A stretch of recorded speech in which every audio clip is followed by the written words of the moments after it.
കേന്ദ്ര ഗതാഗത മന്ത്രി നിതിൻ ഗഡ്കരിക്കെതിരെ വലിയ രീതിയിലുള്ള ഒരു നീക്കം സമൂഹ മാധ്യമങ്ങളടക്കം രാജ്യത്ത് നടക്കുന്നുണ്ട് എന്നുള്ളതാണ് ഏറ്റവും പ്രധാനപ്പെട്ട കാര്യം.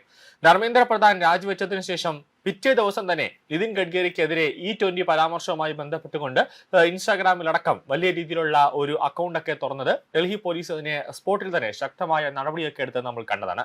നിലവിൽ നിതിൻ ഗഡ്കരിക്ക് നേരെ സമൂഹ മാധ്യമങ്ങളടക്കം ഈ എത്തനോൾ നിതിൻ ഗഡ്കരി കൊണ്ടുവരുന്നത് വേറൊരു ലക്ഷ്യത്തിനാണ് എന്നൊക്കെ പറഞ്ഞുകൊണ്ട് നിതിൻ ഗഡ്കരിയെയും കുടുംബത്തെയും അപകീർത്തിപ്പെടുത്തുന്ന തരത്തിലുള്ള ചില പരാമർശങ്ങൾ, ചില നീക്കങ്ങൾ, ചില വീഡിയോകളടക്കം സമൂഹ മാധ്യമങ്ങളുണ്ട്. ഇപ്പോൾ അതിനെതിരെ കോടതി തന്നെ വടിയെടുക്കുന്ന ഒരു സാഹചര്യമാണ് ഇപ്പോൾ ഉള്ളത്.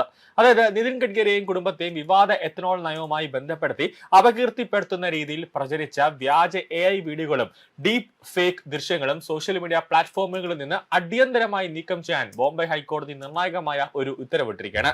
ബോംബെ ഹൈക്കോടതിയിലെ single bench judge justice Arif ഡോക്ടറാണ് ഡിജിറ്റൽ മാധ്യമങ്ങൾക്ക് ഈ നിർദ്ദേശം നൽകിയത്. നിതിൻ ഗഡ്കരി നൽകിയ ഹർജി പരിഗണിച്ച കോടതി ഇത്തരം വീഡിയോകളും അതോടൊപ്പം തന്നെ പോസ്റ്റുകളും ആദ്യ കാഴ്ചയിൽ തന്നെ തികച്ചും അപകീർത്തികരമാണെന്നാണ് നിരീക്ഷിച്ചത്. വരും ദിവസങ്ങളിലും ഇത്തരത്തിലുള്ള വ്യാജ ഉള്ളടക്കങ്ങൾ പ്രചരിക്കുകയാണെങ്കിൽ അത് ശ്രദ്ധയിൽപ്പെടുത്തുന്ന മുറയ്ക്ക് പ്ലാറ്റ്ഫോമുകളിൽ ഉടനടി നീക്കം ചെയ്യണമെന്നും കോടതി നിർദ്ദേശം നൽകി. ഇത്തരം അപകീർത്തികരമായ ഉള്ളടക്കങ്ങൾ തന്നെ കണ്ടെത്തി നീക്കം ചെയ്യാനുള്ള കൃത്യമായ സംവിധാനം സോഷ്യൽ മീഡിയ കമ്പനികൾക്ക് ഇല്ലാത്തതിനെ വിചാരണ വേളയിൽ കോടതി രൂക്ഷമായി തന്നെ വിമർശിച്ചു.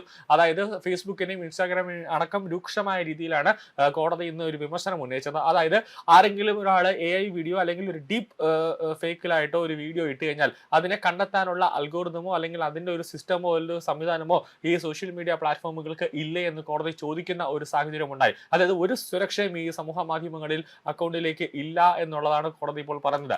നീതിക്കായി ഓരോ വ്യക്തികളും കോടതികളെ സമീപിക്കേണ്ടി വരുന്നത് ദൗർഭാഗ്യകരമാണെന്ന് ബെഞ്ച് ചൂണ്ടിക്കാട്ടുകയാണ്. ഇതിനു മുമ്പ് ജൂലൈ 27-ന് ജസ്റ്റിസ് അഭയ് അഹുജയുടെ ബെഞ്ചാണ് മെറ്റ, ഗൂഗിൾ, എക്സ് തുടങ്ങിയ ഡിജിറ്റൽ പ്ലാറ്റ്ഫോമുകൾക്കെതിരെ കേസ് ഫയൽ ചെയ്യാൻ നിതിൻ ഗഡ്കരിക്ക് അനുമതി നൽകിയത്.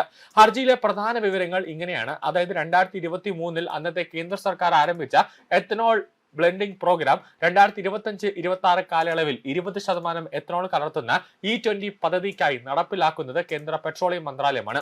2014 മുതൽ റോഡ് ഗതാഗത മന്ത്രിയായി തുടരുന്ന തനിക്ക് ഈ നയ രൂപീകരണത്തിലോ നടത്തിപ്പിലോ യാതൊരു പങ്കുമില്ലെന്നാണ് ഗഡ്കരിയുടെ വാദം.